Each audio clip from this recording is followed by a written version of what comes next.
Surely Eternal Bond would still last. So the min-max that you used to do would be that you would use your Loki to copy Cloak and Dagger, then they would face tank a hit of a Magneto's Meteor M, and then you would still have your Eternal Bond up and available to give all of you healing. But speaking about up and available, our map is going to be up and available too. I'm sure the relief of chat everywhere will be headed into Burning T'Challa for our first domination map between Foxhound and Paradox.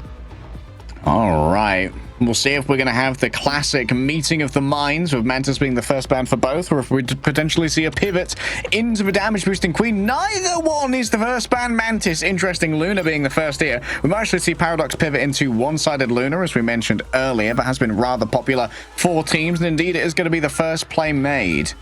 That is a big change up. Previously, they saved Jeff and Magneto, so they are going to be able to get one-sided Luna, which is also going to give more value over to that Adam Warlock, as Foxhound are going to be removing the ammo, which means that if a dive component comes on through with that Adam, Jeff, Luna, and Venom composition, then Paradox aren't going to be having a great time having no Carbon Crush opportunity to peel that backline. Yeah. Adam, Jeff, Luna, kind of the, I would say probably one of the strongest backlines that becomes often available on Domination, especially since Jeff is like super valuable on Domination for the pre-fight positioning, using the speed of the bubbles, and helping Adam counter-rotate against potential divers when usually Adam is a bit of a slow pickle. Ooh, Paradox are definitely making a play to strengthen this Jeff composition too, removing Ultron, which tends to be one of the go-to counters, the way that we've seen Kraken Impact from the Bucky try to deal with the It's Jeff. You hear the It's Jeff, you pop the Roach of Ultron, CC immunity plus damage and healing to your enemies and allies, means that a lot of the time you can target the Shark down before he can make away from the fight with someone incredibly valuable, as Paradox are going to be removing Phoenix from the duelist pull up for Foxhound, which in turn is going to mean that if something like an Invisible Woman gets through, it will strengthen a Namor rather than a Jean Grey. Indeed so. Last protect here, that's going to be the Invisible Woman indeed, being dragged on up. Great for playing against both the Venom and potentially a Hulk. Next ban coming up for Paradox now. Paradox, both these teams still have the Adam in play, but Paradox definitely getting the better of an Adam Jeff composition if it does come on through. Foxhound, there's a couple of opportunities that they could go for, and I like the fact that they go for the mag, because again, Meteor M against that It's Jeff is incredibly pesky. However, Adam's going to be available. Yep, Jeff available. Mantis is available as well. Yep. Not often you're going to be using all three of those tertiary strategists in a trio. They're also going for a one-sided Phoenix here. So a couple of pro-gamer moves have been pulled here by our teams to make sure that they have access to characters that their opponents do not. Let's see if Foxhound are going to go for a ban on the Invisible Woman here, or if they want to try and... Yeah. Maybe, I feel like you got to get rid of the Adam over Jeff. The thing is, if you don't get rid of the Invisible Woman, Paradox get one-sided Phoenix. But Foxhound are going to not fall for the bait, and like you, they're going to actually ban out that Jeff, so that a Venom dive potential composition becomes even harder to be able to pull on through. However, Paradox, if they want to, they can go for a 2-2-2 composition fairly easily. Yeah, the 2-2-2 pivot definitely on the table, especially when you have the those assets available. So we set up to go to Burning T'Challa as our first domination map here. We always start on domination, and Burning T'Challa is, I think it's got a good variety of map geometries in it, where you can really, you do have the opportunity to move your composition or like archetype around consistently between them if you don't maintain ultimates between your rounds. They've got good options as well with that Phoenix lock of being able to deal with the Adam, because Karmic Revival with that overhealth, all of those extra shields actually get shredded if the Ensong Inferno is able to land atop of it. So potentially a very good 2-2-2 composition, or likely also a pivot if they want to run themselves the Adam with better Karmic Revival stability afterwards. God, I love that T'Challa space station. It looks so cool. Congrats to the art team on that one. We're going to be starting off here on the Intergalactic Spaceport, and I am very happy to see the Paradox are bringing out a Hulk, one of my favorite things to watch. And we're going to have a damage boost on the Namor as well from Kit Counter MJD, which is going to make him absolutely brutal to try and deal with. Yeah, it means that Horner Proteus has pick potential outside of the Luna's Fate of both worlds window, as both of these teams are going to go for strange TPs. However, Paradox already through this. Foxhound waiting to get a better setup angle, but that's where the Hulk comes into play. Everyone from Paradox is stacked up and gets the Hulk bubble, but unfortunately, the Luna gets left behind. The sedation from Jazzy means that she wasn't able to reposition with the team, and the one-sided soul bond means that this is just a one-sided brawl for Foxhound to pick up the point first. Yeah, when you're looking for valuable picks, grabbing... Oh, Aziz is definitely one of the top ones. We've got ourselves a pause here. Maybe there's a slight ping issue or something that stopped Aziz from being able to disengage properly from that portal when it came up. Oh, Aurora Borealis. Aurora Borealis, located entirely inside your intergalactic empire of Wakanda.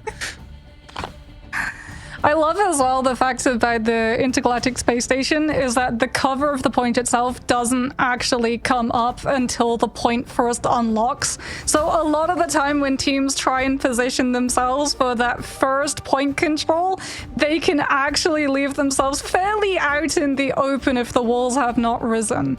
They do have that central cover of the spaceship for a second, if you're really quick, but then the spaceship takes off. It do leave real quick. Sometimes your cover just up and leaves. Whether it be a destructible environment or just a spaceship that's got a schedule to keep, you know? Yeah, those boarding pass checks are pretty brutal. If you're not there when the departure gate says that it's closed, they will leave without you. As it's worrying, definitely, the fact that the atom composition took the point first, because you just know that this next fight, if the picks don't come through immediately with that Mantis damage boost onto the Namor for a magic pick out of seemingly nowhere, that atom comp is going to be able to stall out this fight for a good 40% of the point, and that's like minimum generosity. Yeah, that's phase one. Did you ever see that GIF on like Reddit or Twitter or whatever where they're on the dragon on Krakoa, Punisher set up a turret and it just flew off with him? Yes. Do you reckon you could do that with the ship on this one?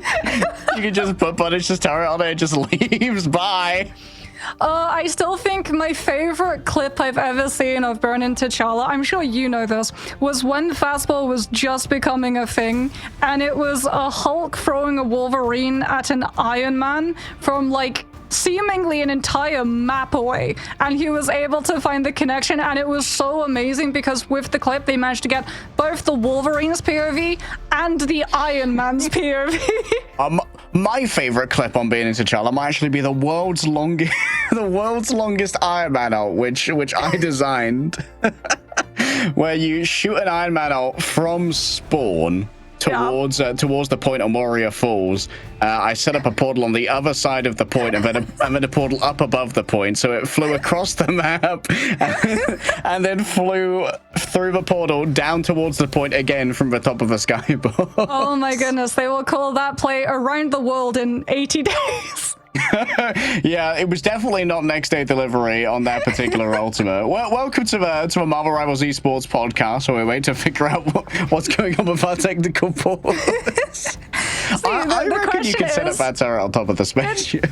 Did that Ultimate actually get a pick, or was there a Magneto just waiting with the catcher's glove on the other side? It got 3. I will find it for you I'll find it for you in the break. It was a crazy clip. I think it's on Salty Fish's content. You know, one of my favorite clips on this as well. I can't remember if it was Boga. I think it was Boga, but don't sue me if it wasn't. Yeah, the portal of the lunar and the Mantis went first. Yeah, when the Mantis goes first, and when everyone's like, I can take it. There was a portal the Mantis went through a whole 2 seconds past, like, I can do a full 1 Mississippi, 2 Mississippi count, and then 4 other people try and take a fight against gravity. But here's the thing that Isaac Newton found out. Gravity got hands. Yeah, just like the 2 second pause is just what makes it all the more funny, you know? Like, portal frags happen all the time.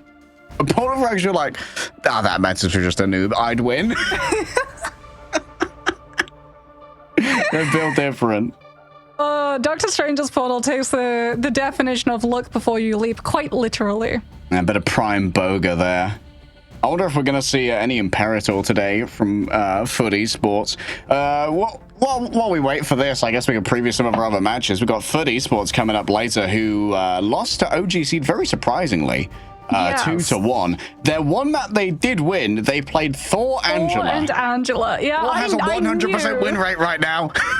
I tell you right now, Harry's stall tactic whenever we have to fill any sort of space is immediately to break out the PowerPoint presentation and just start running you through why 4 stocks are currently on the rise. As we can observe here in the first week of Marvel Rivals Ignite EMEA, 4 is indeed on a current 100% win rate, and so too is 4 and Angela. So you hit it here first, folks. So true. Thor's had 3 map-long appearances, and all of them have been complete and total victories. I believe we've seen it on Midtown and Idris Path, both of whom were Virtus Pro, and then Celestial Husk, which was FUT Esports against OG Seed. That was a real long one, if I remember correctly, because I think OG Seed were playing the race. And then we also saw it for all of a millisecond on Araco before Lugia Goat swapped over to the Angela. Oh, yeah. Damn. I know that Lugia's got it in him. Come on. Make it a reality. Then again, bro is just so survivable on Captain America. 1 versus 1 in MRC, which you were incredibly happy about with Hall of Djalia. I love a little bit.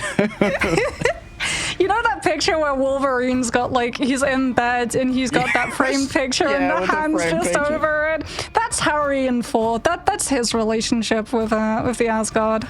I love a good Grug Vanguard, you know? I like a Vanguard where if Invisible Woman pulls me in and says, you're in trouble, I get to press F and say, no, you're in trouble, actually. Okay, but what would it take for you to betray for? Like, if I start naming potential Vanguards that we get, right? Say Thanos. Okay, so you would fold for Thanos. We already even found the flip. Not even a 50-50 on that one either. Wow.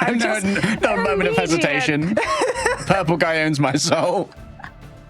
What about Korg? Would you rather play Korg or Thor? I do love some Korg. I mean, if I'm playing against Scissors, I would definitely play Korg, you know? he's got a natural buff against them. If I'm playing against an on-paper team, probably bringing out the Thor. That's a good one, that is. What other? Colossus. Ooh, so it depends on the costume, honestly. Phoenix Force Colossus, I'm in. Like Phoenix Force Colossus is great. What about I'm not a huge fan of his base costume. Magic team up. How would you feel about that one, where you could go through portals because of your sister? I think that one might actually make me less inclined because I have a magic on my team. So, like, you know what? What if the magic was using the Ignite watch-along Twitch drop that we had all the way back in July? You raise a compelling point, Mox. Or they could swap to Star-Lord, which also has an Ignite Twitch drop, and is also really good. What other good Vanguards could we potentially get in the near future? Oh, Rhino. Oh, Rhino would be great. I really want, like, Dr. Octopus to be a Vanguard. I was about to say, Dark Arc is... Climb Vanguard? Dark Arc would be amazing, but I hear your Dark Arc Vanguard and I raise you Strategist. I think Dark Arc could make a great Strategist. I think that would be a really fun Strategist. And then, Sandman. Sandman would be a really fun Vanguard too. Sandman or like Absorbing Man. So you could like change between like different forms, although that might be a little bit too similar to Ammo with like a diamond form. No, that's where instead of dive, right? Let me introduce you to a new composition concept. Dig. Behold the Underminer! Yeah, we need an entirely underground composition. I'm also really looking forward to Gambit and Carnage are my most requested. Like, Gambit is my boo. For me, Nightcrawler. I've been wanting Nightcrawler. He's got a really good chance too. For those of you that don't know, it's the 50th anniversary of Nightcrawler's creation in comics this year. Really? Yeah, he's 50 been years. around a When did it come out? while. What's that, 75? I was about to say, don't do maps live on broadcast. I'm inviting oblivion. We're already in purgatory. I might as well go a level deeper. That and he got like a whole host of new fans after X-Men 97, which if you haven't seen X-Men 97, I strongly suggest everybody to go check out X-Men 97. It is an absolutely gorgeous continuation of the old school X-Men cartoons. Oh, or if you're up for something new, Marvel Zombies comes out in what, like 3 days? True. Exciting. Very exciting. Maybe that means that we get a couple of additional zombie tie-in skins to go with we the get like Doctor the Scarlet Witch zombie costume, maybe. I hope that we get the. Have you seen in the trailer? Moon Knight takes over Blade. He's got the spirit of Conchi, so I think that could actually make a really sick Blade. Dracula owes Conchu money. I'm getting my $5, Dracula. By hook or by crook. Or by Ankh, I guess.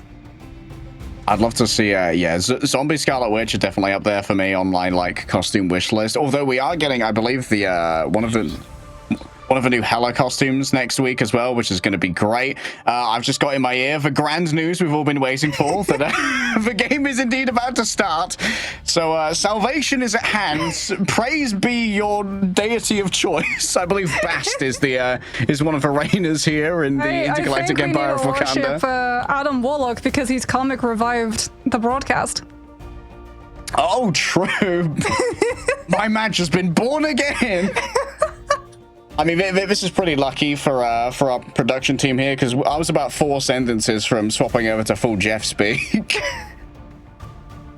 I think you actually could have made a very good casting clip with your Jeff impression is on point, I will say. We'll save that for the next Big Tech Force. Using it at the start of the day probably is not the best idea, because the strain that puts on your vocal cords, oh boy. Well, I mean, if I can survive one Lugia Go overtime, perhaps I can give one sentence as challenge.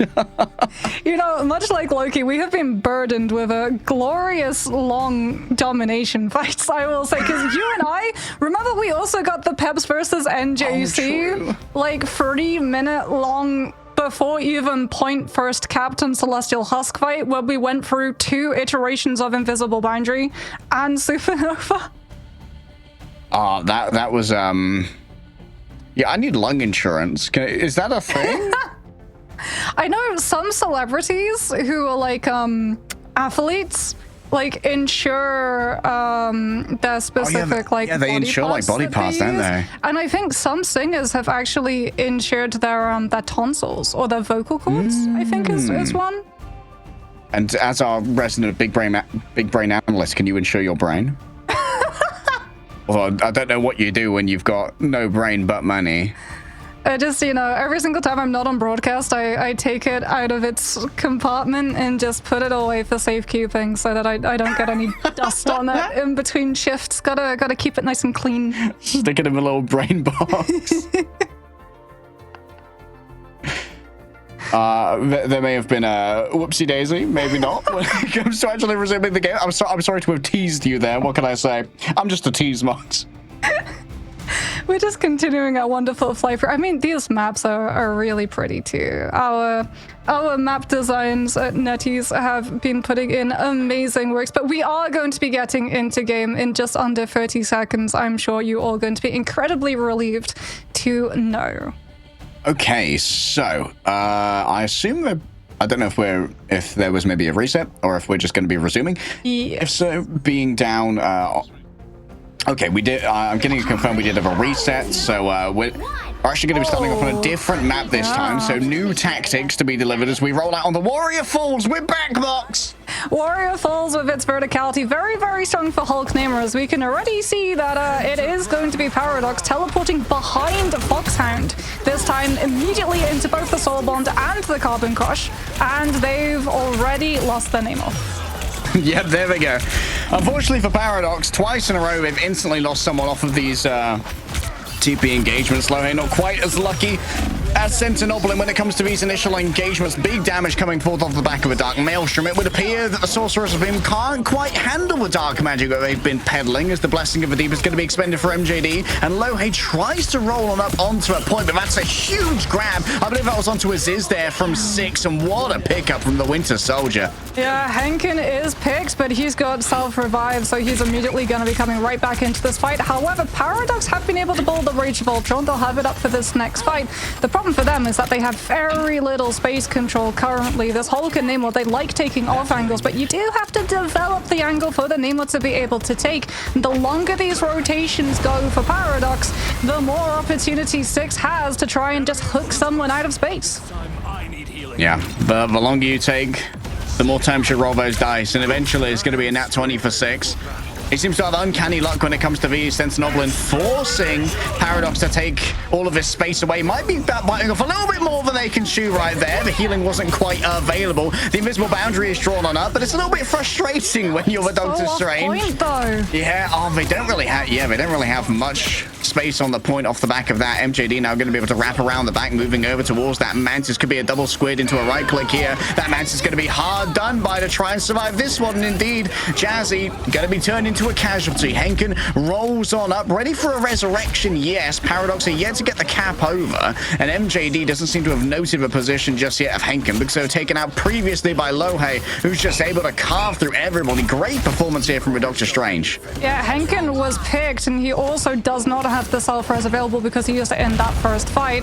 So Paradox will be able to find the flip without having to weather the storm of the Comic Revival fight. They do have to worry about it this time around, but trying to take a fight against the Comic Revival fight when you're in control of the point is much easier, because it means that Foxhound have to find the flip. If this fight goes on long, because it goes first stage into res, into second stage, Paradox are going to be the ones walking with all the percentage. All right, huge armory here for Paradox to try and work with. Foxhound might be a little bit under-resourced for this fight if they try to keep Henkin back in a resible position. For now, Lohei going to be forced off of this high ground. The long-term damage off this Gamma Squid, if it isn't dealt with, is going to be significant. So the Gamma Monstro is, of course, one of the primary targets here. 4-6. There's someone creeping on the right-hand side. I believe that's Bader over there, ready to try and bash in towards the back. For Rage of Ultron opening up. Lohei tries to claim the space, but the disengage is already good from Foxhound here. Don't know what MJ was quite cooking with that one. Big eye of Agamotto, though. There's still going to be a chance to resurrect. Jazzy's fallen down elsewhere. Henkin decides to bring them back in short order. Sentinoblin also going to be a good recipient of that one. 6 moves on forward, but still Paradox are going to be in control. And it's Bader's turn. The mechanics are clean. Look at the multiple knockbacks. A quick sleep sedation given over by the Mantis. Another double, making a triple off the back of the Culling Aura. Reset after reset. MJ not going to be long for this world, surely. Does manage to cleanse the debuff for us, so no reset's going to be given over to these last two, but it is going to be a stagger. The stagger onto Kit Kat, who is so close to Soul Resurgence too. Strange is even going to be able to block the sedation, and then Foxhound are going to be able to get their own onto Kit Kat, which means a further stall. It has to be a Strange portal. Foxhound are too close to that 100%, but that means that they have so little information about where they're teleporting into. MJ already being down. That's your primary damage dealer missing now, and I don't think they're going to be up in time to get a second pass through the portal. CrossFit building up towards a huge amount of damage, and oh no, that Mantis is in so much danger. Kit Kat gets munched on through. All of them at once have been taken on down. Henkin managed to take out their counterpart in the tertiary strategist. 6 towards the back. Aziz may be gone and won't be coming back anytime soon. The vanguard of the last remaining bastion of defense for Paradox, but they can't stand out to the yelp of the Foxhound. Foxhound do a very good job. Even when they use Comic Revival, they're not in control of the point percentage, but they manage to keep 6 on the Winter Soldier alive through the entire duration of Paradox's stall. Paradox held on to Fate of Both Worlds, held on to Worldbreaker Hulk, so that when the Comic Revival fight came through, they still had tools to be able to live the after effects of it. But when those ran out, 6 still had Kraken Impacts up, which meant that Foxhound were able to find the sweep. And from there, Paradox, despite having the Namel, had no choice but to give up the off angles because they went for teleport recontest rather than a walk approach, which meant that the Namor had absolutely no space to be able to work with. It's like a pivot away from a triple strategist here for Zerx. No more Ultron, instead focusing in on the Phoenix for maximum throughput of damage. To be honest, I don't as know. well with the Yeah. cap. They're actually going to be able to have pressure to this dive so that Foxhound's attention is going to be split. It's not just going to be a case of 6 on this Winter Soldier, essentially getting a shooting gallery of targets to be able to look at. Henkin on the Spider-Man. I wonder if he's on the Spider-Man just to try and cancel a TP. We'll have to see whether or not Batter gets taken out of animation. Yeah, I don't see... Oh, maybe they were looking for a grab through. Great play with a shield there from Sentinoblin to grab out Zerx early and make sure that no healing can be delivered to their corpus thereafter. Sentinoblin feeling a little bit frisky with the Eye of Agamotto. Doesn't want to risk getting pushed back in the midst of the ultimate, though, by the force physics. So it's just making a couple of very audacious leaps towards them. They're more signaling. It's about the implication, Mox. Oh, and the implication is bloody deadly there from Sentinoblin. Finally lands down on a pair of strategists and wipes the board clean. Yeah, it gets both of the backline, including the Invis, who I guess didn't have force physics up online as a cooldown, punishing the fact the Paradox don't have an Emma right now. No Carbon Crush to stop the Eye of Agamotto coming on through. And Foxhound now with control of this space and point yet again means that that Karmic Revival is going to be incredibly costly time bank-wise. The Paradox to have to deal with, and that's before they have to first get through this Winter Soldier who's going to be able to scout their rotation and instantly counter-rotate with his backline.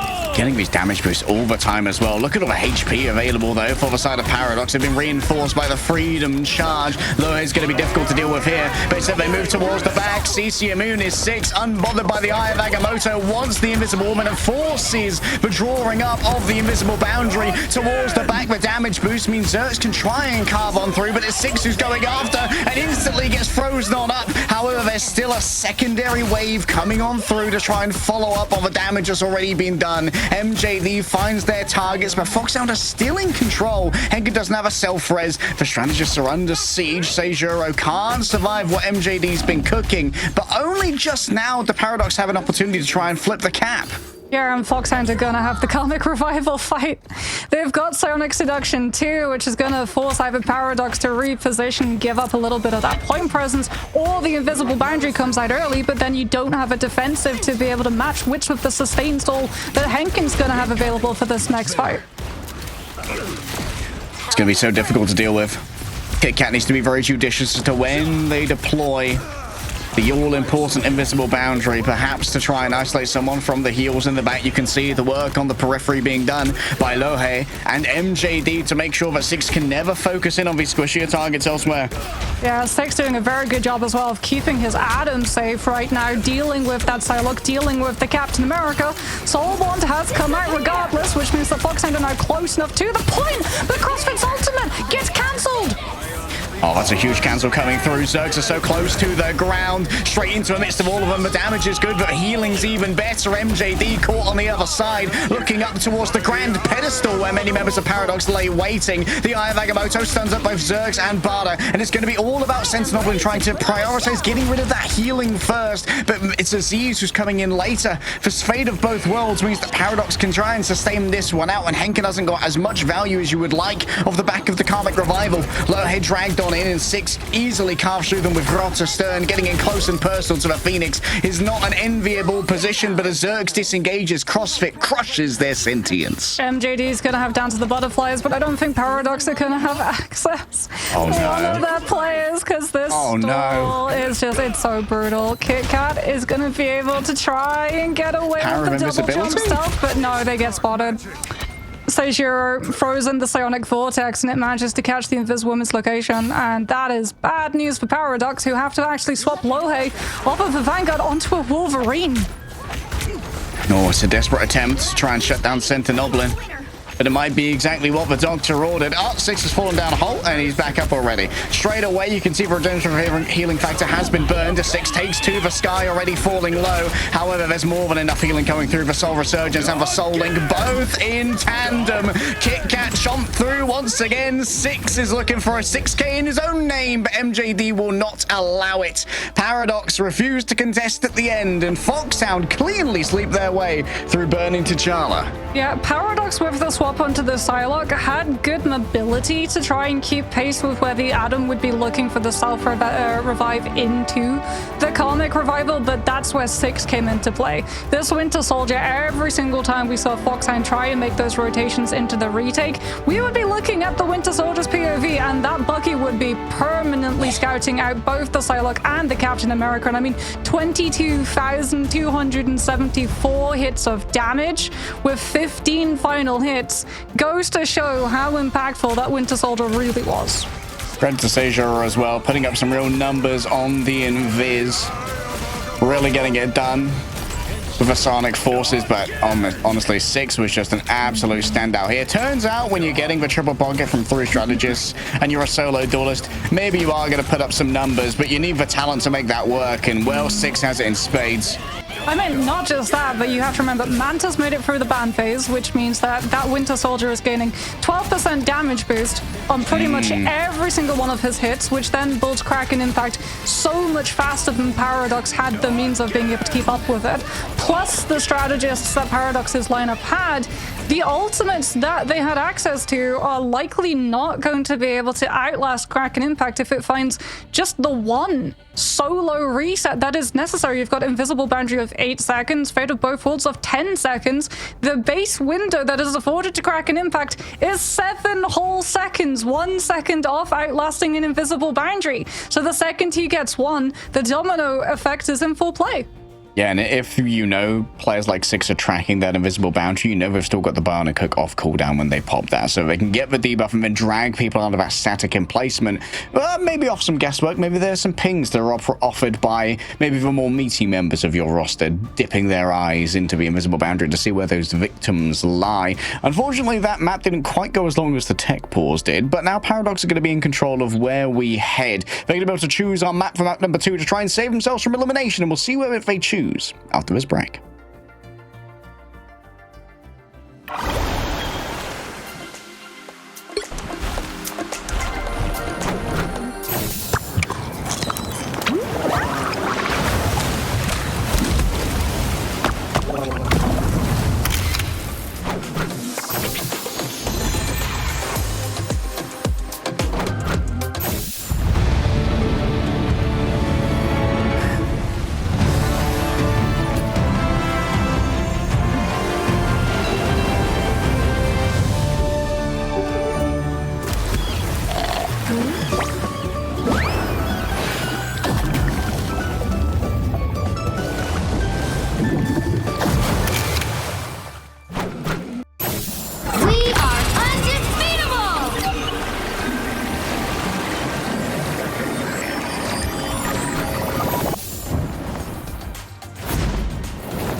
Paradox up against it right now as we head into map number 2 of our best of 3 series. Elimination on the line here, Mox, but Paradox can choose where we go so they can put their best foot forward. Yeah, I think there's definitely a little bit of nerves underlying the Paradox comms right now, though, because the last time they went to a convoy map, they did get full held by Chopped. So potentially it would be maybe a pivot over to Convergence, or maybe they're going to be a little bit more confident in being able to break the spawn hold and address the draft system to better enable that kind of playstyle. Yep, we're getting stuck right into it this time around and finding out where Paradox have decided to take us today. Of course, their options are either convoy or convergence, as noted. So It's they can't decide to go to another domination, and the remaining map type will be the one that is left thereafter. Idrisil Path, an old classic, is going to be awakened and evoked here by Paradox. I feel like we're definitely going to be seeing some old classic bans as well come through. I was going to say maybe the Mantis doesn't make it out, seeing how much Foxhound were able to do with a 12% damage boost permanently on 6. But once again, it is going to be the Human Torch and the Emma getting targeted out, leaving Mantis on the table for both of these teams. Paradox with the Emma's save, though, I do like, because when you're going up against those other Vanguards on the potential spawn hold, you can try and utilize the Carbon Crush to grab the Vanguards and then kick them away from the strategists and into the rest of your team to jump on them.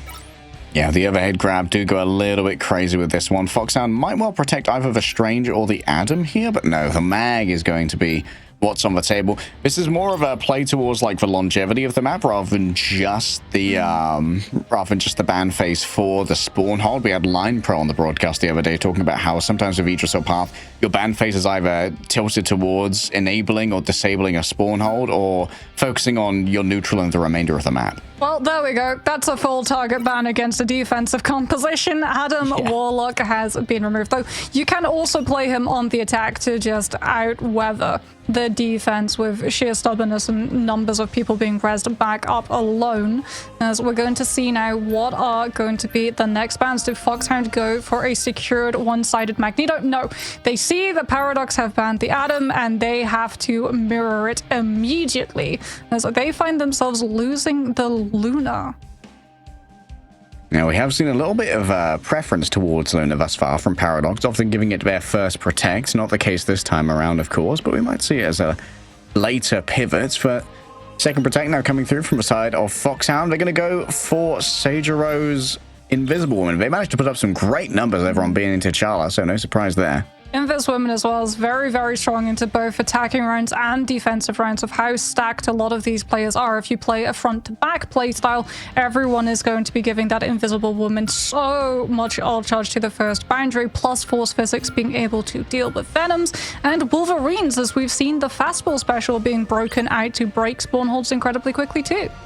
I like the Ultron ban here as well. Can be a really big pain when it comes to those spawn holds, being able to play on essentially the opposite side for the remainder of the team and pivot around the first right angle, as it were. And they're going to be able to match the Magneto here. I wouldn't mind seeing Foxhound remove the Luna that Paradox have been leaning on quite heavily thus far, but may decide to put a little bit more preference into tertiary strategist blocks like the Ultron. It might go Invis here to get one-sided Invis Woman if they want to run something with dive stylings. Is going to be the Luna. Makes sense given that Paradox have been showing a predilection towards Luna gameplay throughout their the evidence we have thus far. Yeah, but Mantis made it through for one side. So that spawn break could be very, very quick, as Mantis plus Storm damage boost plus Cloak and Dagger blind can be incredibly impactful. In fact, a lot of the time when we see Cloak and Dagger the most in Stage 2 is to be able to have those blinds up for the vulnerabilities of 28% increased damage for a whole 3 seconds onto your specific target. Those 3 seconds certainly do feel like forever as we head over to Idrisil Path. I can only imagine how quickly the hands of Concha were going to start flying back and forth. Sometimes you just got to throw hands when you're a lunar deity. We do have Rocket going to be coming into play as well, though, for that defense, so they can afford to lose one of their players prematurely. The thing is, that one player cannot be the Rocket Raccoon. What we've actually started seeing now is that these attacking teams will go for something a little bit more into flanking, so that they can send someone all the way around the side, wrap around, pick the Rocket, dispatch that BRB potential, and then move on to removing the Vanguards, knowing that they're not going to be able to walk back. Sometimes it's all about doing that homework. I wonder if we are going to see the Jeff get committed to here by KitKat. It is, of course, a little bit more useful on this first point compared to the remainder of Idrisil Path, where there are multiple frag drops to be enjoyed. Big Ironwood Wall coming up behind Sentinoblin here, and it seems like Sentinoblin has indeed been exploited in that position. Attempt to try and cut everyone off. It's a little bit rarer to see there's Doctor Strange straight away. Six, of course, making sure that they're one of the first ones to fall so they can set up the portal for the remainder of their team to roll on through. That's going to be spawn hold broken. immediately within first fight, and Foxhound... Not TPing. I was going to say they're not TPing. Because I think if they TP'd, they would go directly into the Hunt of Khonshu that Paradox already have up and available. So instead, it's going to be a full pivot so they can start building some of these ultimates, which if they lose this next fight on first, they can then have stalling potential onto second to stop a snowball of momentum. Yeah, you're still going through a choke into a Hand of Khonshu, but like you said, it might allow you to at least build some ultimates over the course of your suffering. Sejour already taken down. That's a hugely valuable pick there from MJD. And as they emerge from the gallery, it's straight into the auspices of Khonshu, who welcomes you with, let's say, less than ideal house manners. True, but it's not a full team wipe, and unfortunately though, Paradox is so far forward looking for any potential staggers. Foxhound, despite not TPing to recontest into first, have lost full control of second currently, especially because these group walls are still going to be going on up, making it even harder for Foxhound to play into retake. Henkin now on that Winter Soldier though should give Paradox pause for thought in terms of this forward positioning. All right, gonna first off be the Strangling Prison coming through from the side of Sentinoblin.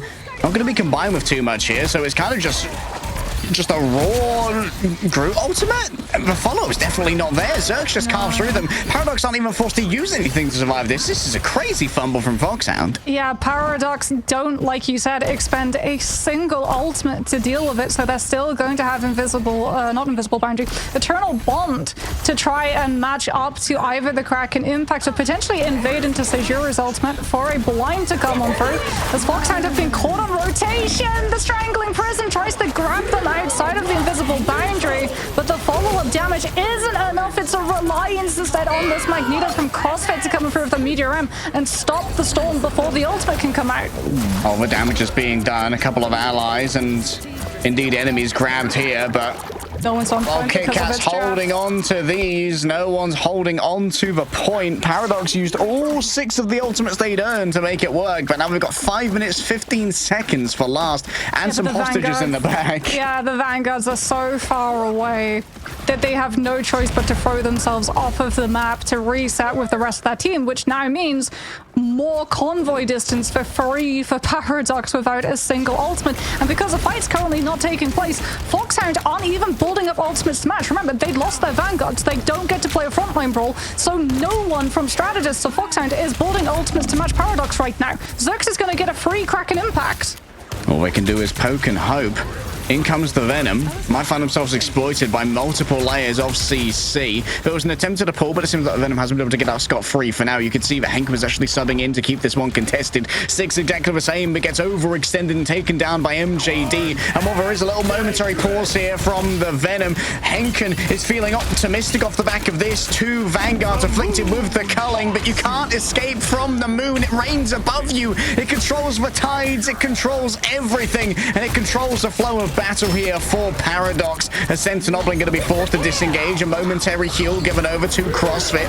An attempted eating up as CrossFit wants to try and shut this one down. Double ult onto KitKat. Nuke that shark from orbit, they said. And it's going to be a last chance attempt at the back of the unbelievable from Zerx. Six hasn't even had a chance here. The resets are going to be a little bit thin on the ground, but the disengage from the Venom is going to be a touch weaker. Manages to get away, grabbed in for a second. Rotterstern breaks on through. Even with the Eternal One being so close, they were so far down their health bar.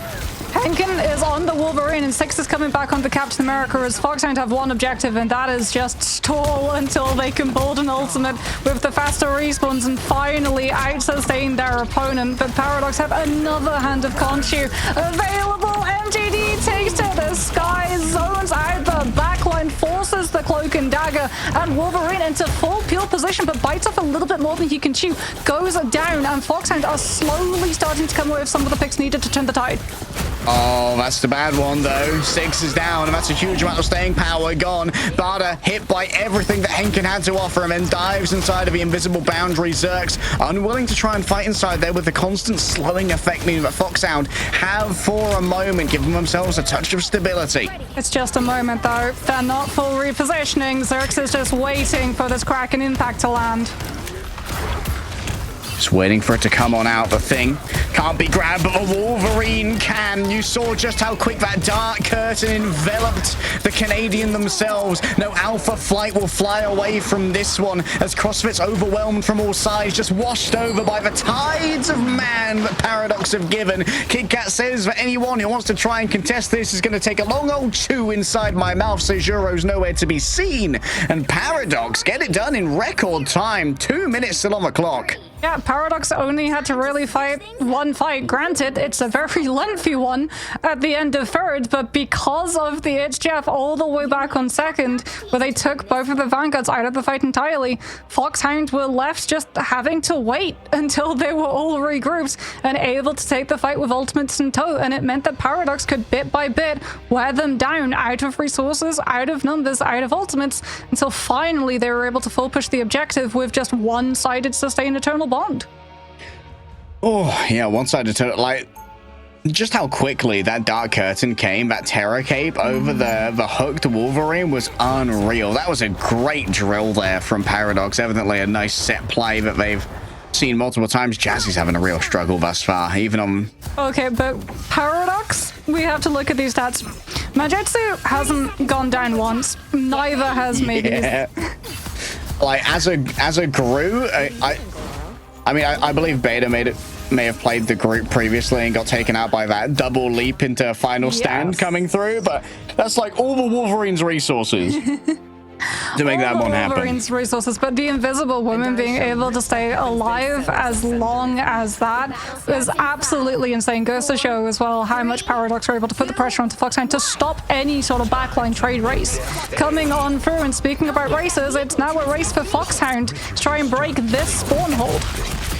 Lunar Force used by 6 to momentarily free themselves of the visible spectrum, instead rolling forth and making sure they're staying inside of the Goddess boost that's available here from the Storm. You can see a Terror Cape come on out momentarily, but the blind is now passed and the danger is gone. Sentinoblin works the outside, the Hand of Khonshu's good to go, but all of them roll forward together. Great call from Paradox to move as a unit. Still the group is taking a little bit too much damage, and a headshot off the Crescent Blade is enough to try and depop the plant. Well, they found as well Mavis's location. All 6 isn't able to get the updraft in time, which means he gets grabbed out. Alongside that grid, it's not going to be enough to find the pick. There was no way that Kit Kat was going to be able to make it all the way over to the edge, so it's just temporary displacement. As we can see that Hankin is actually going to utilize the Storm ultimate, fakes it out, and then returns in full directly over the top of Invis boundary, and there's enough target focus from the rest of the team to be able to pick them out, and this time Paradox will lose their Invisible Woman for the first time in this round. And is that... Oh, MJD, I think, was brought back by Rocket POP, and is therefore not in a great position if they get scouted. I mean, there's a world where maybe they try and interrupt 6's ultimate, just go for a quick carbon crush as the portal comes through. Yeah, wait, a couple members of Paradox are already here, so Butter's going to be a touch late to this. They are going to be able to stall out with the cart, but now they're rolling away from it. This could be an optimal combo. The Strangling Prism, the Hand of Khonshu is exactly what the Doctor ordered. The cart's still moving. Bada manages to get on it to stop it momentarily as Aziz is rezzed on up, and they're going to have to get on the cart as well in their own right to stall it. It's going to be one last attempt, but I don't know if they've even got time. Yeah, rock, paper, portal. That's why we saw the swap go through when they knew that a Hand of Khonshu was available the last time, because you're just walking directly into all of that deluges. Foxhound now, off of just the back of 2 ultimates, should be able to deal with some of these players looking to come on through and recontest as Paradox. Do they try to go for this? They've got players, but it's not in time to go onto the objective. And with the spawn hold broken, the comp has done its job, and we're going to be seeing 6 swap onto the Phoenix. The question is, does Hankin stay on the Storm for the damage boost? Oh, cool nade, backline dive. Sejuro gets out-pressured here. They might be able to punish Bada for the engagement mate. That's a big Strangling Prison. I think that's 3 squishies inside. Double wall means that the Spore Bomb just carves on through. CrossFit is just ejected from the zone by a spinning kick of MJD. I think there might be room for a stagger here, and indeed that is going to be absolutely heartbreaking for both the Vanguards. They're going to take a while to respawn. Yeah, Foxhound too, going for this composition with the Phoenix. They want to have good angles. Phoenix at least can do both. She can flank and she can frontline pressure, which is going to give Paradox's Vanguard a little bit of pause to try and be as aggressive in the main choke. They also have to make sure that Six isn't flanking around that far right side, trying to exert pressure on the backline to let the rest of the team call walk. Omega Hurricane next up on the docket here. Henkin got a bit worried about these walls inside the invisible boundaries. We could see so much damage. Sentinel and Henkin combine their forces. It was only a cloak and dagger inside Kit Kat's mouth as they chomped away. That was Strangling Prison, Hurricane, Ensong, and Meteor M. Yeah. That was a lot. 4 ultimates expended for Foxhound.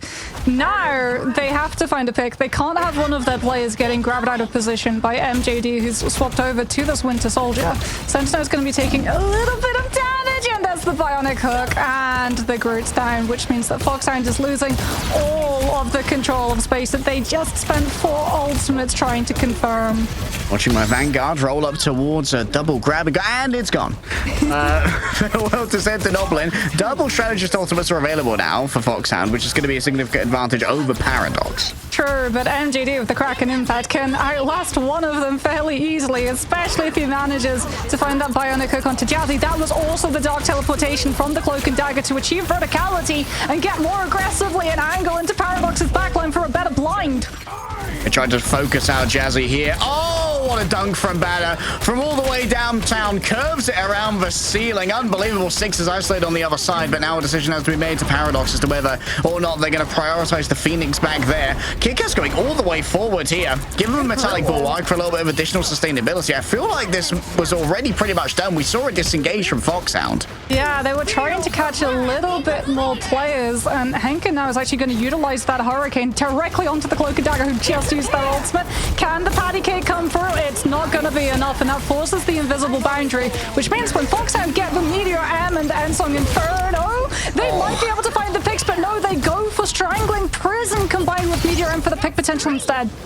Just combining for maximum lethality. Foxhound, they're going to have to get through this last fight with only a singular ultimate, but a stagger at the end would be absolutely marvelous for their chances. Batters on the Loki. Hold on a minute, we're back in mid-time. The question is, can they actually set up the portal? Because Foxhound have pushed all the way in front to try and stagger out the Strange to make sure that the portal can't come through. Oh, yeah, the portal, there was no chance at all. With Kit Kat being staggered there as well, Foxhound making the right decision going forward after their combination of ultimates. Yeah, Paradox tried to go for an Oligator play with Bada having moved over to the Loki for the regeneration domain stall potential into Kraken Impact and Psionic Seduction. The Foxhound shut it down immediately and are now on the last stretch of a full push. And Song Inferno is going to be up for them, but it's the only thing that they currently have to work with. They have to respect the ultimates that Paradox have available to them. All the Winter Soldiers in the backline immediately, and there's no defensive ultimate to save themselves from the damage. Our teleportation going to be momentarily giving a reprieve to Jazzy, but there's no reprieve from MJD. The disengage is good. Henkin Court is on the outside and decides not to continue their absolute tirade of tyranny. Foxhound back to this. That was Psionic Seduction though. So Jazzy now with that Eternal Bond doesn't have to save it for the CC immunity to get the team through the Ember ultimate. It does mean that you have to be more concerned about Pada's ultimate though, as out comes the Hurricane, forcing the Eternal Bond from Kit Kat, guaranteeing that Jazzy's is going to last longer. Can they survive the Meteor M connection though?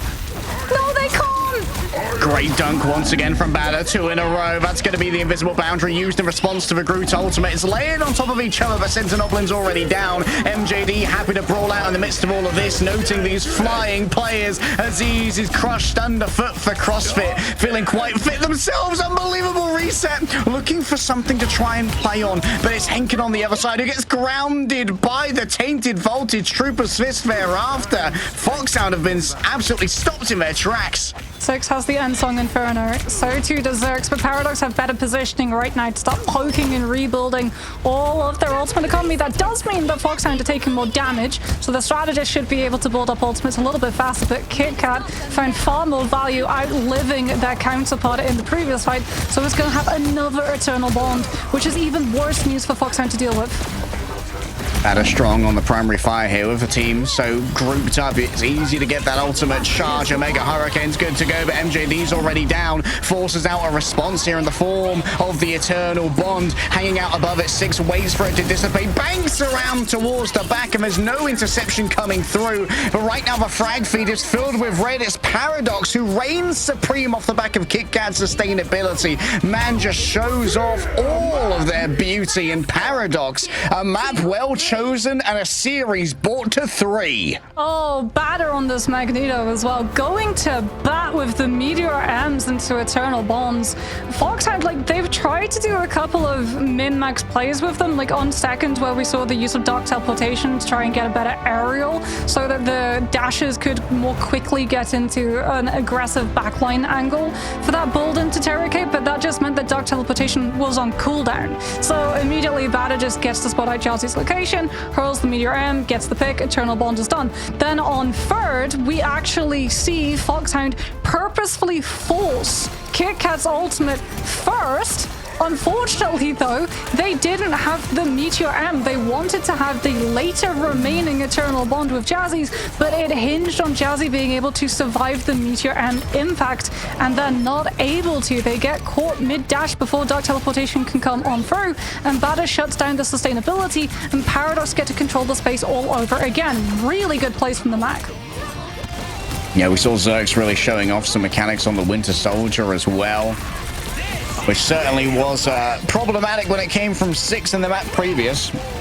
So we might start seeing these Winter Soldier mirrors be more of an issue to try and deal with it. Although he does come up a little bit more in conjunction with Groot because he's great at displacing Groot. And man, that was so nasty. Catching the mid-jump as well. That was almost a fully charged one from CrossFit, though admittedly not quite as impressive when it's into a Groot hole. Yeah, and I mean, MJD as well on this Winter Soldier. I'm telling you, Winter Soldier for me, I think is going to take the place of the Cloak and Dagger. That was the second dunk coming on through from Jazzy to stop the Eternal Bond, which then meant that MJD got to go absolutely ham on the Kraken impact afterwards. But no, just the way we saw Cloak and Dagger in stage 1, teams slowly start to understand the value that Eternal Bond and Terror Cape, more importantly, that massive blind vulnerability onto so many players that you would be able to follow up on, and meant that it had an easier time breaking through strategist ultimates from the other side, would in turn mean more saves on the Cloak and Dagger, more bans on the Cloak and Dagger. I feel like the Winter Soldier as a immediate pivot to dealing with triple strategist long-term sustained fights is a really smart pivot, given the fact that Kraken Impact can outlast strategist ultimates. So teams, even if they, you know, win that fight, instead of dumping one strategist ultimate into it, sometimes have to double dip and go for 2 or potentially even 3, which just burns their ultimate economy for all the fights after. Yeah, great credit to Paradox's duelist line that both MJD and Zerx can bring out an excellent Winter Soldier, so they've got that sustainability as well as the versatility that might be very well rewarded in these triple strategist metas. We'll see if Paradox can bring it home and reverse sweep their way through this best of 3 right after this break.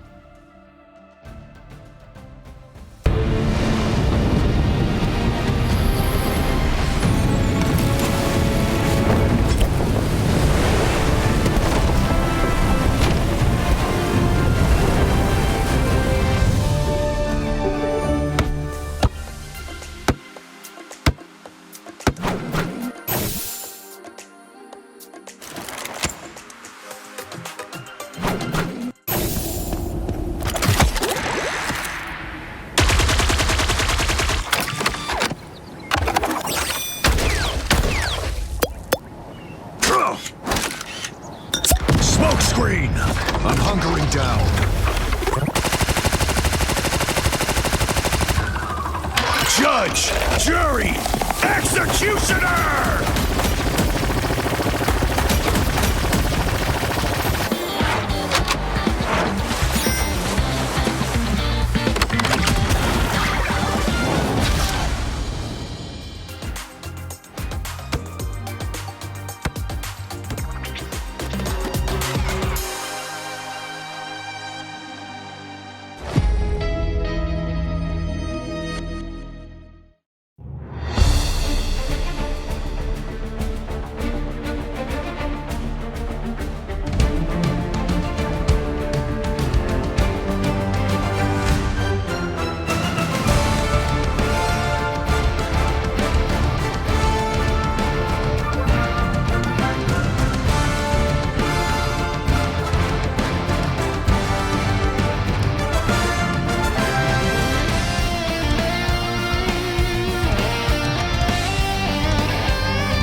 It all comes down to convergence, Mox. Between Paradox and Foxhound, we've gone 1-1-1, but now Foxhound gets to decide where our match is decided.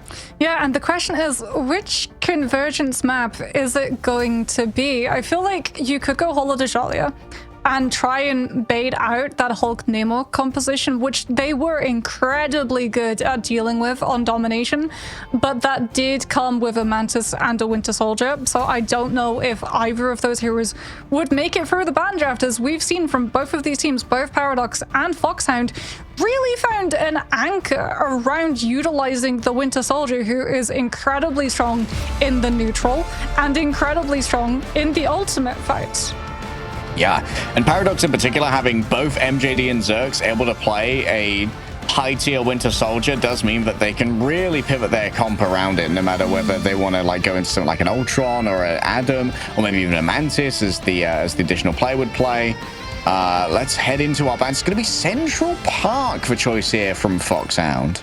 So, good dive map, still potential good for things like the Hulk and the Namor, but also incredibly strong for the Winter Soldier in case you do have to try and counteract that dive. And Emma being the first ban, yeah, we're gonna be leaning heavily on the dive. No Carbon Crush is coming through here, as Foxhound are going to be able to secure themselves Luna before Paradox can ban it out, which again is going to lead into both incredibly big survivability for dive compositions when they're out of LOS with the idle or a heal trickle, but also it means that you have to worry about ultimates, which normally doesn't have the lethality to the numbers, being pumped up by Fate of Both Worlds 40% amp. Oh, they're going to go for a one-sided mag, potentially. Like, we saw so much value come out of the ults of Bada. I mean, if they want a Cloak and Dagger setup, there it is. You do need to remove Magneto from the other side. I mean, maybe you ban Cloak and Dagger. Nah, you aren't going to ban Cloak and Dagger, surely. You wouldn't ban Cloak and Dagger, but I think if you're Foxhound, you go into this with a composition that understands there is a very high likelihood that if you run a dive, not only are you going to be running directly into a Winter Soldier, you're also going to be face planting into a Terror Cape every single time you show up. Yeah.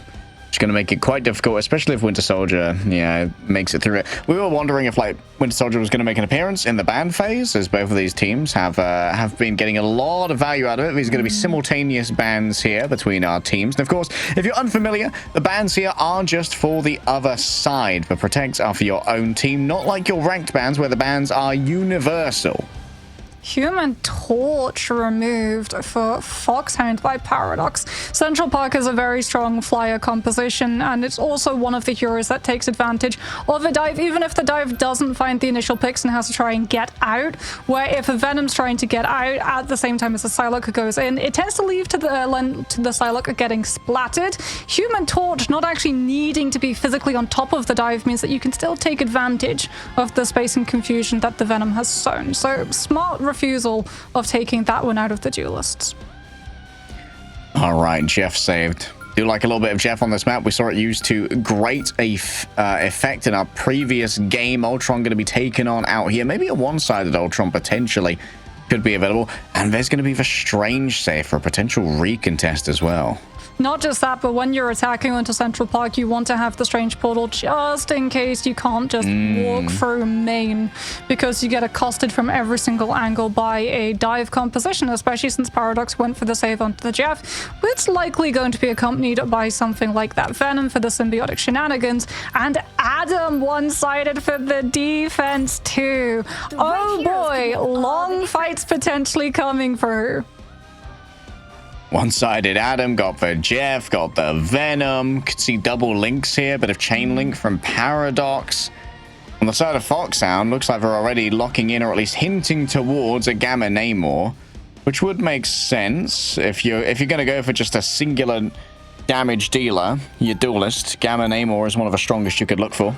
Yeah, Paradox as well, even though they have the Cloak and Dagger option available to them, we might see it, they might field more towards that Invis Woman for the Force Physics against that dive composition coming on through. Plus, Guardian Shield is a very, very strong bit of kit, with not just the fact that it is a huge amount of shield, which can't take critical damage, it also has the healing AoE, so you plonk that down on the ground, and if your Invis Woman is within 3 meters of it, she can actually heal heal herself, as opposed to needing to be in the invisible state and not contributing to the fight to get the heal normally. True, true. Hiding away in invisibility incurs a cost on the remainder of your team, and as you noted, CrossFit is going to be rolling out here on the Doctor Strange, so I might just be going for the raw Strange Portal right out of spawn to try and kind of skip the dishes, as it were. But of course, Doctor Strange did get his Dark Maelstrom recently buffed for more damage output, making him an effective brawler. It is the Cloak and Dagger, but Foxhound not going to be on that Venom. Big Tainted Voltage connection coming on through from MJD, though, with everyone from Foxhound currently stacked on up, and he's looking to try and grab one of these players out of position, but that's another thing that the Strange brings to the table. That shield is going to be up much more frequently than either a Magneto or an Emma, which means that the Bucky should find less opportunities to grab someone. All right, even with the bounce back of Rocket, Manjitsu was not safe from the incoming damage. MJD perfectly shielded there by the Guardian Shield to avoid the Squids being berserk. Big grab into the midst of the enemy team. Six never knew what hit him. Now it's time to do some homework, get rid of the Gamma Monstro, doing all the admin that's needed. Manjitsu wraps around the back, comes on through with the portal. CrossFit already down. MJD keen to try and turn this one. That's an unbelievable hook from MJD. Jazzy never knew what hit him. Yeah, Trooper's first follow-up as well, so that the Luna is displaced from the rest of the team. It did come at the cost, however, of Paradox utilizing the portal to get Manjitsu back into that fight as quickly as possible. So Foxhound do have one-sided portal into this next fight. We can see that Batter is going to be taking a more proactive position, currently holding onto that deep left side, which Foxhound used previously, developing the angle with both the Hulk and the Namor to put more pressure onto the backline and force them into the back room. Soul Link shares out the damage. I mean, Agamotto seems to get absolutely nothing there from CrossFit. Actually going to be punished for the audacity of giving it an attempt. Sentinoblin ready to become a world breaker themselves. And the Lord of Paradox is now in distinct danger. Reinforced, however, by Kit Kat in the back. Can't get booped away from their own ultimate. And it's finally the ultimate protected by Batter coming through with the bulwark in towards the back. The Whale Aziz is super low, finished off by the whips of CrossFit. Manjitsu can't get anything, but Xerxes can get plenty. 3 resurrections in short order. The Karmic Revival's good. Wrapping towards the point now with the curtain to protect them. Batter rolls in towards the back. Those strategists are feeling super low right now. A touch of patty cake to heal each other up. And is back to position on the point. Paradox stand on business. Foxhound, though, are going to have the Rage of Ultron to enter into this next fight. They haven't fully disengaged it, but Batter does have the Meteor M to absorb a whole chunk of it, which means that the Ultron ult is getting very little value. And in fact, Batter even manages to find the Meteor M connection onto the Invisible Woman, which turns a bad situation even worse for Foxhound to deal with and sends them packing. They have to full disengage or lose another play to an even later stagger, but no, the Winter Soldier pulls another back. Batter exploits the auto fire. CrossFit ready to go with another portal. Has the Eye of Agamotto, so it might be a less than conventional one. Yeah, right into the back room, potentially, blocking off one of the escape avenues that Paradox have been sending that back line, but we do see a full counter rotation from the defenders as MJD does not want to get picked early, puts the pressure onto the Hulk. We saw the blind come through, and it forced the Sentinel to fully disposition out of the fight. No pressure on the Kraken Impact currently. Oh, the Kraken Impact ready to go in the back. It's so threatening to try and deal with. Hook doesn't get too much. CrossFit still thinking about how to get value out of the Eye of Agamotto. Slowed members are going to have a much harder time reacting to it. CrossFit towards the back once again gets absolutely nothing to Eye of Agamotto's to 0 value thus far. And now it's even more space for Kit Kat to work with, and Bulwark towards the back to just protect that Cloak and Dagger. Foxhound are running out of space, hovering above it all, ready to cull through them. MJD may well miss the play onto the Hulk, but I think the damage has been done. The Rage of Ultron just roars from above, but the roar is but a feeble whimper echoing around the Colosseum of Dracula. Ratatoska remains bound, so too will Foxhound be bound to all they've achieved so far. A desperate dash from Jazzy, but they're far from a jazz band over here. Sentinoblin doing their best to whack their way in on the Venom, utilizing their frenzied arrival. Paradox still have themselves a resurrection in the back pocket as well. Xerxes is playing in the safest position, while MJD can just play with reckless abandon. Here comes the Karmic Revival, making sure that there's plenty of members of Paradox. The damage might already have been done, though. Banner floats above them all, desperately wants Jazzy, who gets away with but a sliver of health. But now on the other side, there's still utility from the Adam Warlock. The live stream is there. It's a big stun onto Aziz. Is the follow-up going to be good? Manjitsu just rolls back, sends an opener with a double. Henkin gets even more. A quick grab coming through from the Spider-Man. They're so close to the capture. Foxhound have got it done somehow. Zerx manages to resurrect themselves, yes, off the back of the Cocoon Revival. CrossFit takes them out once more, consigning them to oblivion and giving us another 2 minutes and 30 seconds. Oh my goodness, it was so close to being over, but Foxhound with a huge Feast of the Abyss chomp from Sentinel, taking advantage of Paradox's backline, playing in that boxed off position that Zerx was setting up for Karmic Revival behind the point and only revived a token few rather than the entire team, because if they team wiped off of the point, they would lose that last tick of percentage that Foxhound needed to continue into this map. Paradox now, though, do still have control of this first corner, which is going to be incredibly hard for Foxhound to try and get past, as they're currently lacking strategist ultimates. Right now, it's up to just poking, taking a little bit of damage, and pressuring the Bucky to be able to bolt the fate of both worlds and take the Kraken Impact threat down before it can come on through. Perfect headshot rolling on through. The second strategist ult's going to be in the hands of Jazzy. Fate of both worlds dragged everyone forward and attempted a stun onto Manjitsu, and it connects. What a play there from Six, shutting up the Sorcerer Supreme before he could do too much more damage. Not sure if the Culling Aura fully connected onto KitKat. No, but the Trooper's Fist will. Shuts down the Cloak and Dagger. The resets aren't forthcoming, but the momentum on the car, the motion is. Oh, what a stagger onto Batter too, because now you don't have to worry about Fate of both worlds, yes, but when Kraken Impact comes out, you have to worry about Horn of Proteus. So now you're going to be looking to your Magneto to bubble the Bucky. As we can see, a Strange Portal recontest. Zerx should have another Soul One for Paradox to be able to try and survive some of this incoming damage from Foxhound, and as the Horn of Proteus hits right off of the back of the Eye of Agamotto, and Paradox are wiped. Look at that play as well coming through as well from Seijuro, using the slow of the invisible boundary of a 35% when it initially hits you to make sure that no one can get out of that AoE. Straight up catching them, and Paradox, they full give up the Kraken Impact charge too. Foxhound have gone from barely scraping through first to absolutely steamrolling second. Now they just have to worry about the environmental hazards of the Wolverine, but that's why you've got the Bionic Hook. Immediately he's pulled on back, the passive fully procced, and MJD has to get right out. Yanking on the choke chain. And this is the thing about MJD swapping over to the Wolverine. Now there's a little bit less admin to be done when it comes to dealing with those squids. They'll be up for longer, allowing for Henkin to push out even more damage into this triple strategist and build up towards the next Horn of Proteus. Construction is occurring, so it's a little bit of a dangerous battlefield now, but Six is undeterred, moving in towards the back. Really wants KitKat and chomps on through. Looks towards the Adam and still gets their second hit here onto the Magneto. Saved temporarily, and it might be the same here for Henkin, but no, there's no Blessing of the Deep available, so they just fall into the abyss, and that was supposed to be where they ruled before. Zerx has only been able to resurrect Manjitsu at the moment. Did Six manage to find an elimination, which gave him another Castle Kraken Impact to jump himself from falling off of the ledge back onto it? Because somehow he wasn't knocked off, as Paradox have to sacrifice the Eternal Bond to fully try and slow the momentum coming on through from this attacking side. But Seijuro's got another invisible boundary. Paradox are so far forward, they have to sacrifice all of their Adams kit plus an invisible boundary of their own to disengage safely. Jazzy's down. MJD just stays inside of the invisible boundaries as disengage for Foxhound. Manjitsu gets exiled as well late on. That's going to be broken, but Six is immediately able to lend into all of the incoming damage. The Stranger Shield is about to be shredded, which means that Six is going to have such a good time coming on through with this ultimate. Batter looking behind. The Horn of Proteus puts his ears on the floor, but the healing's good. Batter's already down. Six grabbed that one. Resets a bound towards the back. The World Breaker Hulk demands that the World observe a moment of silence. MJD is going to be taken down to regenerative healing factor. Tries to reset on Ratatoska, but he's not even allowed such a valorous fall.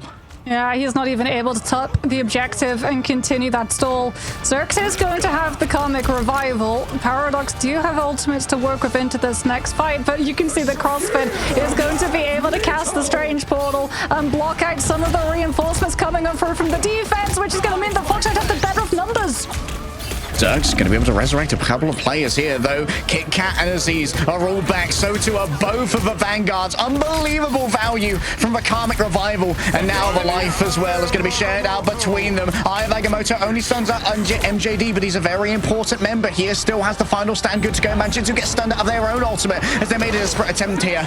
Kit Kat rolls on forward, giving everyone plenty of banners, just hanging out in the middle of it. Bruv is lost. He didn't know that Giganto was coming in. Jazzy keeps everyone kept up for a moment. Manjitsu towards the back gets Jazzy and Seijuro. Maximum value here off the back of the Eye of Agamotto. If they can take out Seijuro, it might be curtains here for Foxhound, but they've got way too many members, and Six has arrived on the Psylocke, just able to pick apart the team as they roll in one by one. This is where Psylocke's at her best, but still, there's no one to share out the damage. It's all on to the Venom. Aziz is already down. Sentinel's doing some weird things in the back, and while you're exiled, you can't contest. All you can do is watch Ratatoska roll on in. So close to oblivion, Foxhound grasp themselves back.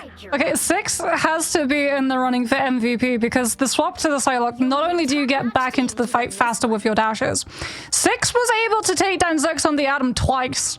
The first time when it's just the full brawlite fight, the second time full tracks the after image of the self-regenerative cocoon to see where Zerx is going to be reviving. And winning a 1 versus 1 against Adam is no easy feat as a duelist, because all the Adam has to do is look down at either a wall away from the rest of the team or the floor, and all of the healing of that snap goes directly to the Adam's health pool. Six is the reason why there isn't another Karmic Revival cast from the defenders, who have closer respawns as well. That stall could have gone on for infinity if the Psylocke hadn't pulled through.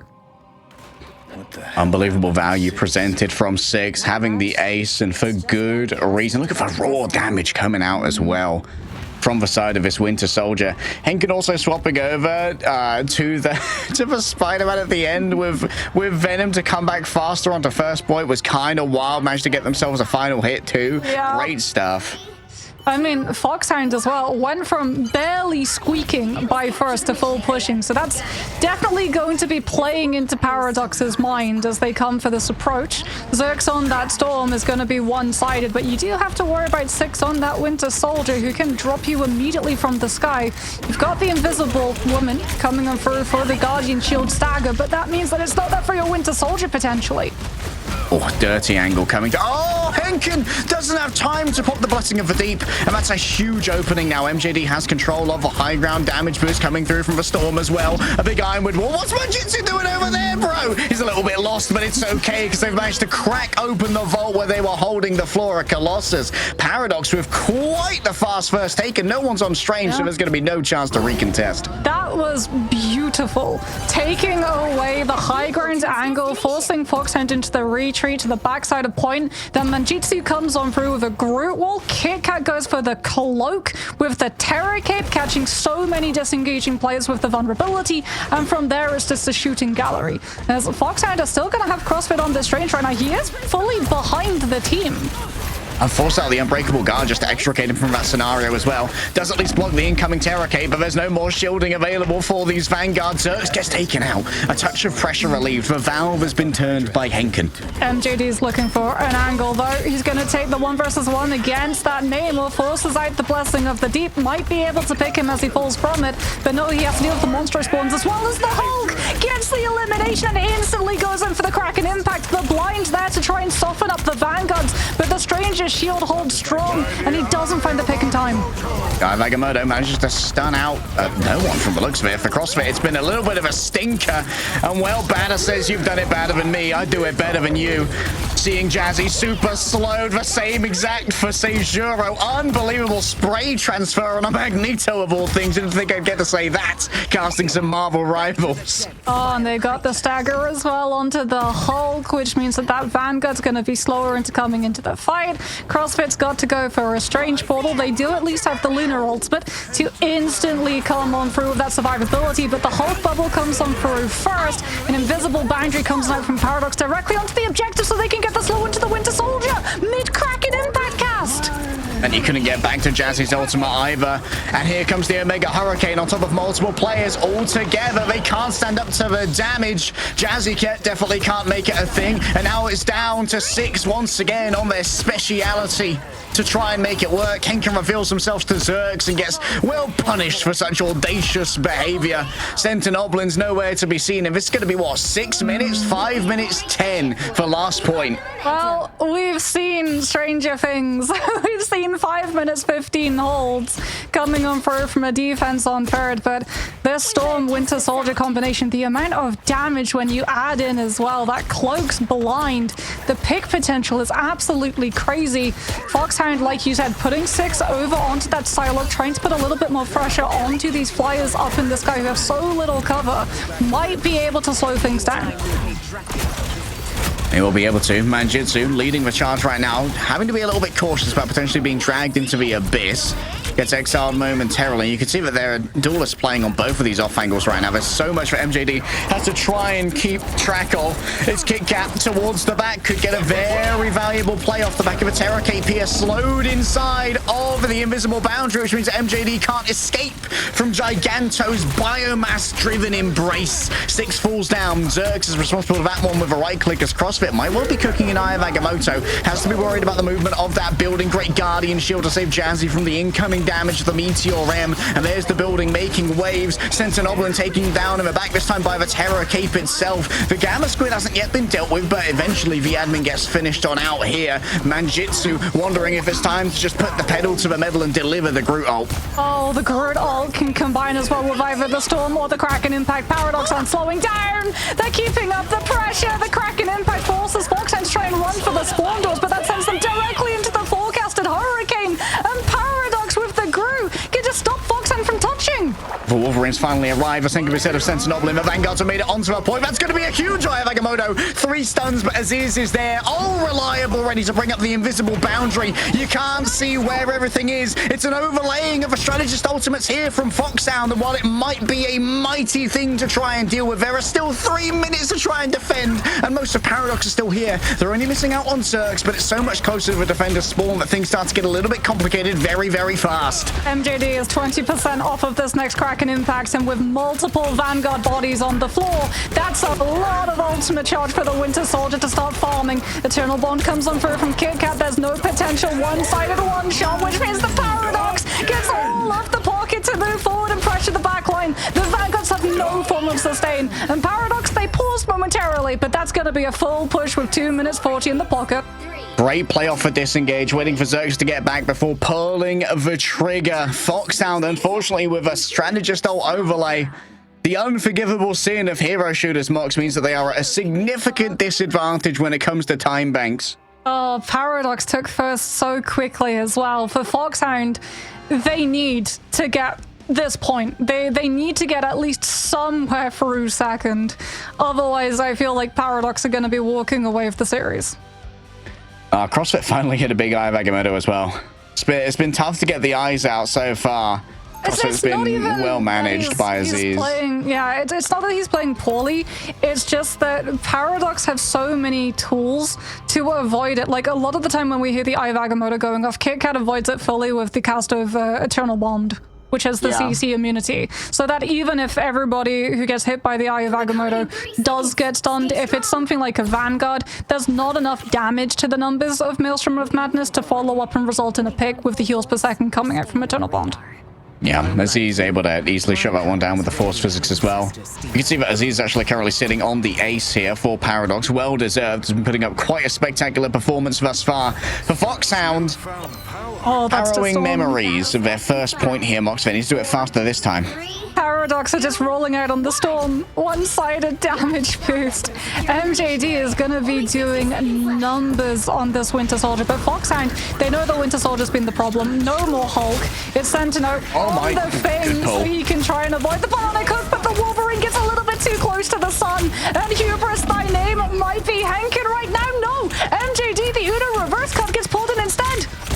One good hook deserves another. Banner doesn't want to go too far forward, but still worried about the approach of the Wolverine. Yet another excellent pull coming through from Aziz, but the danger isn't finished yet. Cosmic Fastball throws Wolverine into the midst of all the danger. Banner tries to get in close and give a little bit of defensive prowess to the remainder of the team. A touch of meat to keep everyone away, but now you have to tap on in if you're a Vanguard and stop the accruing of percentage on this point. MJD's got an angle, but see, the invisible boundary is where he wants to be. The remainder of the team is going to be in there. A fully charged Dark Blast ready to go onto Terra Cape targets. Manjitsu able to carve on through, but for now it's going to be fragless for all. Jazzy taken down. Seijuro knows it's time to go. 6 into the back, and it's reset after reset. Potentially still has one to play with. Headshot onto the Doctor Strange. A casualty confirmed, and Ratatoska gets moving. Foxhound getting the first pick onto the Winter Soldier meant that MJD had no opportunity to build up to Kraken, in fact. And Foxhound, they've actually sort of adopted Paradox's game style to pick up first, walk in with Terra Cape, and play incredibly aggressive, just using the blind, the vulnerability to force Paradox to back on off or face losing a player early. Hankin on this Wolverine too has been so crucial at being able to take the Storm out of the mix, because the Storm is a flyer. The Thing has the fastball special with the Wolverine, and you can see that Zeus has to be so concerned with where the Wolverine's playing. Already to the first corner here. In comes... Oh, this is where the ban on the Magneto could be everything, but Banner can't quite connect. Just able to dodge away is Jazzy. So the remainder of the team stay. Oh my god, the level of CC right now is unbelievable. Just everything is levied onto the Doctor Strange. Going after the Luna. A miss on the Trooper's Fist. Seijuro has got the moves. He's got the motion. And MJD has lost his hands when he needed them the most. Jazzy underneath all of this pressure. MJD recovers from an aim that was long gone, and now manages to get themselves into a position where both of these Vanguards are well out of position, looking for the Winter Soldier. For distractionary measures with everything. MJD turns out to be the hero that I didn't see coming. Paradox hold it at the corner. Yeah, Paradox just invest everything. they needed to win one fight. That is the beauty of overtime if you're a defenders.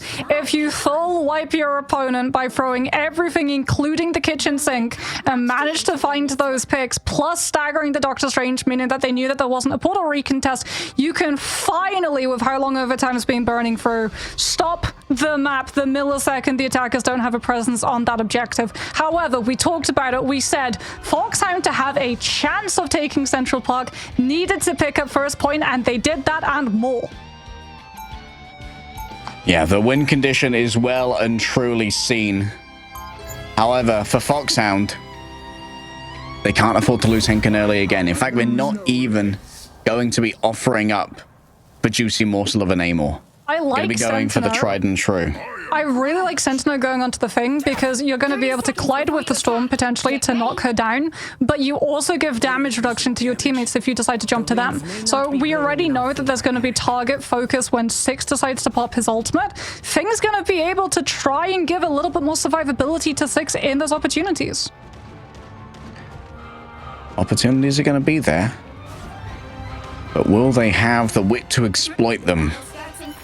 Both Foxhound and Paradox, they stand on the precipice of oblivion. Only one of them can step back. But to do it, they've got to push the other into the abyss. There's a whole running mantra for every single one of these players right now. Do not get hooked early. Paradox really want to try and find a player. Someone does get hooked, and immediately it's going to be aggressive plays from Sentinel directly putting pressure onto that group.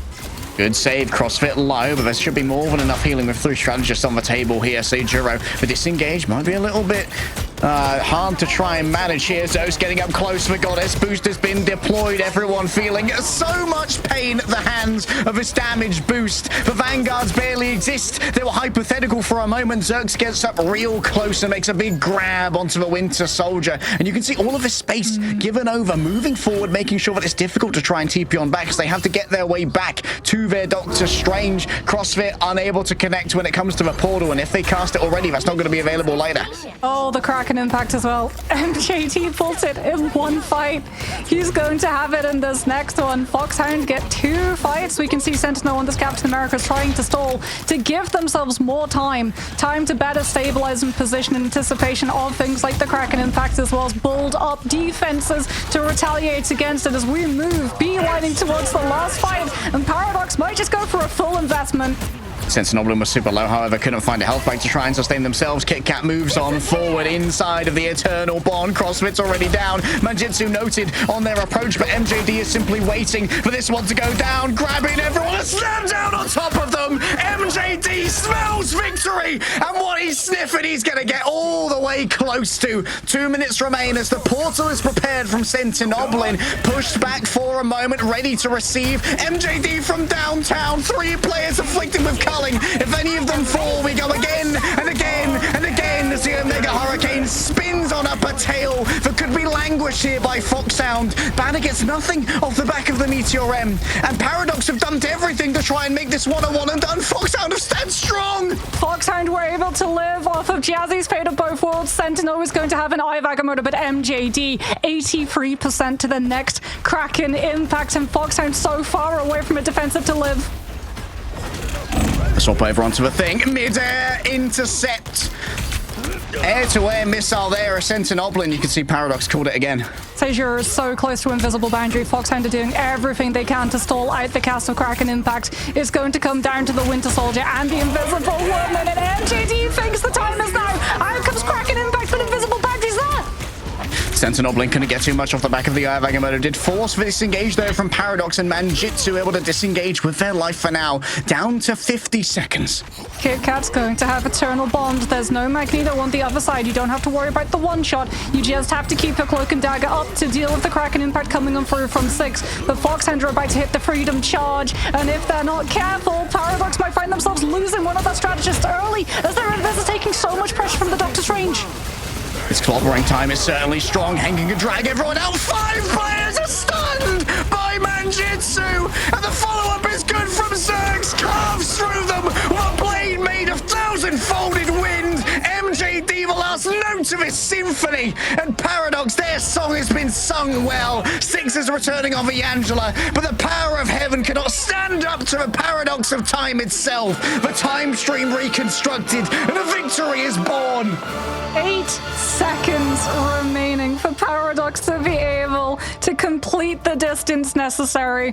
Clobbering time coming on out. The hero of the hour, the ultimate that goes through all shields. It won't stun up the Strange if he's looking at the floor or he's mid-jump shield cast, but it will stun up everybody else behind him, which laid the scene perfectly for the follow-up from Paradox to come through before Foxhound were able to react to what the Kraken impact was cooking. What a performance from Paradox. Unbelievable. It was clobbering time after all. MJD popping off in these fights as well, but a 5-person stun. And Manjitsu was just standing on business in front of all of them as well, because for a second that he moved forward, he heard that hook being cooked, you know? And you can't hold on to it for long. And you can't be displaced if you're on the thing, so you force that hook cooldown out early. And if you're the only person who steps up, all they can get is a 1-second stun on you. Yeah, and I mean, Foxhound as well were trying to play so stacked up so that they could quicker bolt up things like Invisible Boundary for Seizuro on that Invisible Woman. Plus, they wanted to try and play off of things like the Eye of Agamotto. I mean, Paradox did an amazing job with the Kraken impacts of baiting out the Invisible Boundary and then moving out of it. MJD calls it perfectly that when he goes in for the Castle Kraken impact and loses the CC immunity, Invis Boundary comes up from Seizuro, and then CrossFit actually goes for the Eye of Agamotto cast in the Invisible Boundary itself, but MJD had displaced himself. He'd given up a whole reset opportunity to better live the damage that would come through afterwards, anticipating how Foxhound would look to counter his play. Unreal. This is one for the analysts to pour over in the aftermath, Moxie. All I know is that again, rang out once more. Paradox. Unbelievable. I think that they probably didn't come into this one as the favorites against Foxhound, but Certainly showing that maybe getting 2-0'd by Chopped in round number 1 didn't mean that this team was nothing, right? They earned their way here, they battled their way here, and they have earned the right to continue battling. Yeah, and I mean, they've got a really good grasp as well of how to be able to manipulate certain cooldowns. The Storm to be able to just storm quite literally onto that point with the one-sided Goddess boost. Amazing root walls as well to be able to block off disengages so that the full duration of the Goddess boost isn't just kited out by the defenders, that you manage to find picks and damage for MJD on that Winter Soldier to incredibly quickly build up to the Kraken impact, because when he was playing that second round of attack, he got so many Winter Soldier ultimates off, which put even more pressure into FXHND, because they had to either have a defensive ultimate to deal with it or enough pressure on the Winter Soldier before the fight properly wound up to make sure the Kraken impact wasn't the win condition Paradox were looking for. It kept them continuously on watch looking at the Winter Soldier, which in turn freed up the Vanguards and the backline to have so much more survivability. We have been blessed with glorious games today, and we're still only halfway through, which is just filling me with warm caster feelings, because of the games thus far, we thought that if anyone was going to go to map number 3, it might be the next one, FaZe versus Team POVS.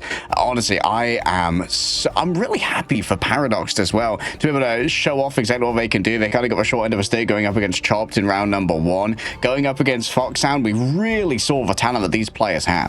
Yeah, and we saw the diversity of compositions that they could play too. Because it wasn't just Adam. it's the thing. It wasn't just Adam, and it wasn't just triple strategists. They showed new approaches to how to deal both with defense and offense, and I really do feel like we're going to be seeing a huge focus on the Winter Soldier as this stage continues, because I mean, both MJD and Six, it was a continuous tug of war between those two Winter Soldiers to try to do more for their teams. Just unbelievable back and forth. To think that that entire map could have come down to a first point hold. Like, unbelievable clutch from FXHND. Like, the resilience they had to be able to get through first in that overtime, coming back on the Venom and the Spider-Man, absolute cinema. I'm not gonna lie. But and then being able to rush through second in record time and cap out on third was a great recovery. But it felt like that was the map pick of FXHND, but it was exactly what Paradox wanted to be picked. They looked drilled and clean on Central Park. Yeah, they had some really good kites as well, where you can tell that they've been drilling how to play into that map. And I am so happy that we're getting to talk to this player, because like we talked about, so many players from Paradox made insane, amazing plays. But I mean, we had to talk to MJD after that performance on the Winter Soldier. Welcome to the interview booth, and congratulations on the win. Thanks you. To be honest, we had some difficulties to manage the new meta, but we find what suits us best, and I think we did well. It was a big W, and my team are GOATs. What can I say? For that, I say Alhamdulillah. You guys absolutely popped off. I want to get some insight into your compositional changes that really helped you pop off in the final moments of Central Park. Why did you guys swap over to the Thing? What was the mission there for your Thing to do? We play Thing so we can feed our support some ults, and they have Wolverine, so he can't grab any tank. Our mag was playing safe, and we managed to win this. Were you surprised? Because you said that you've been struggling playing into this current meta. Is it surprising that you don't see as much focus in terms of drafts against either banning the Winter Soldier or saving it? Because from what we saw of the series and also the series before, Winter Soldier has been one of the key picks into being able to break a triple strategist composition. Yeah, I mean, Winter Soldier is kind of OP right now because he has the shift. There's no dive. You can, like, a big silo can dive in the backline. He's actually OP, especially with Groot in your comp. You can just use your ult and kill through with Cloak, Discord. And I think we did well today. I'm so proud of my team. We did an amazing job. I think we had almost double blocks every day. And we learned from our mistake. We watched our VODs. And eventually we had a big win today. And I'm happy. You guys got through in Ignite's qualifier set 1, right? How long have you guys been together as a team, as Paradox? I just joined them because I was with another team. They've been in a team for like 2 months, I think. And I managed to just fit with them, and we kind of got together. Like we did well. I think we did well. So give us a little bit of context into what the team atmosphere is like. Do you have a specific IGL? Is there one specific shot caller? Or is it sort of like everyone who has the win condition steps up to the plate and narrates that part of the fight themselves? Oh, we usually give call-outs before the fight starts. What they have? What's our win condition this fight? After every fight we do this. And the target becomes... the target calling should be from a DBS or a tank. And we try to just use maybe Discord with one target, and we just kill through. Let's think about you as a player, because you've been incredibly impressive on the Winter Soldier so far. Would you say that Winter Soldier's your best hero, or do you think there's still an MJD ace we're yet to see? You'll see in the next games. I have some crazy picks to go for. Okay, I'll ask to cast those ones then. Thank you so much for joining us, MJD. It was an absolute pleasure to get to talk to you. That was MJD, Star Duelist for this matchup for Paradox versus FXHND. They survive a while longer in the lower bracket, and they earn themselves another baptism of fire to try and make it through to the playoffs, Mox. Yeah, and I mean, it's always really nice when we go to talk to players and ask them about their opinions on, like, the meta, because so many teams have different ideas of what they think is incredibly strong, but it does feel like one Cloak and Dagger hasn't really gone anywhere. She was sort of power crept out by Invis Woman with